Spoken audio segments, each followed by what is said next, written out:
Consider the possibility of totally eradicating your personal history from your consciousness and simply living completely in the present moment. You will find a new freedom as you realize that you aren't relying on the way things used to be to define your life today.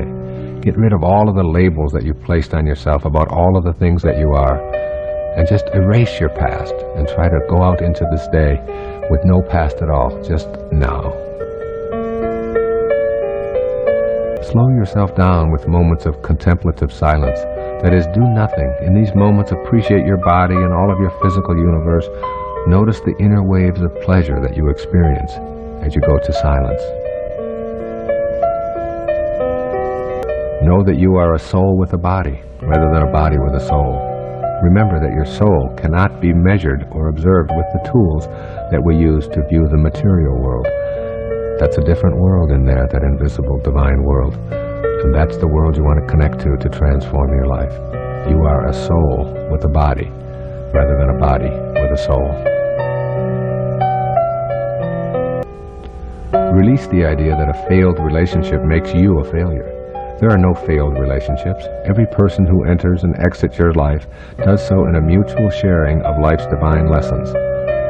All of us have people who come into our life for a short time, and some have longer roles to play. There's no failure in there. It's all in divine order. We have who we have in our life in order to help us to create the world that we showed up here to fulfill our heroic mission. Know that you are an eternal and purposeful being. Be secure and serene with no need for compliments or reassurances that you are, in one way or another, more special or distinct from others.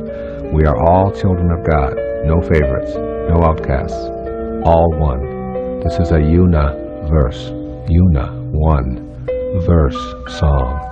We're all one.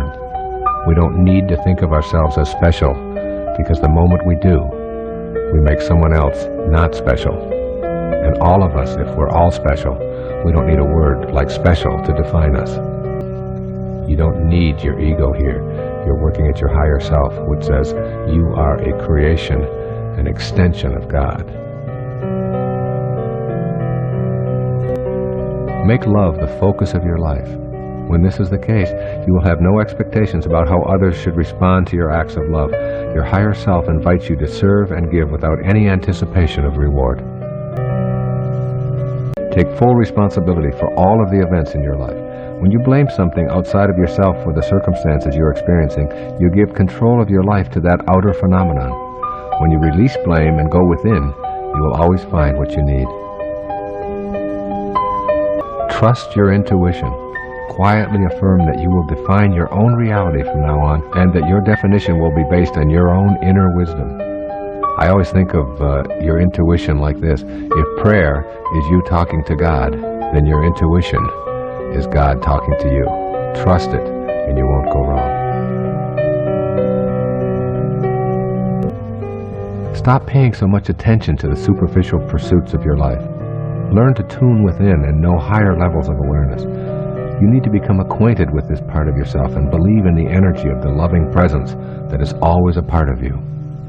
Release the false idea that you need to prove to anyone that you have acquired the necessary credentials to be considered a success. Success is not measured by externals. It comes from within. Success is an inside job. You don't have to have it validated by anything or anyone outside of yourself. Remind yourself that every negative thought that you have about another is something you are thinking about yourself. Replace these negative thoughts with positive ones, and your self-esteem and your self-worth will grow accordingly. Be aware of the fact that everyone who comes into your life, in any capacity, is valuable. The petty tyrants are just as divine as those who provide you with encouragement and support. Those whom we judge to be unfortunate or evil can teach us our greatest lessons. Petty tyrants may appear to us as petty and tyrannical, but they may be divine masters just disguised as petty tyrants to teach you something that you didn't know you had to learn. Know that you don't really have to do your best at everything you do. Your best leaves no room for improvement. You are better off to simply do and enjoy and be willing to learn, rather than putting this standard of having to do your best at everything that you do, today or any day. Just do.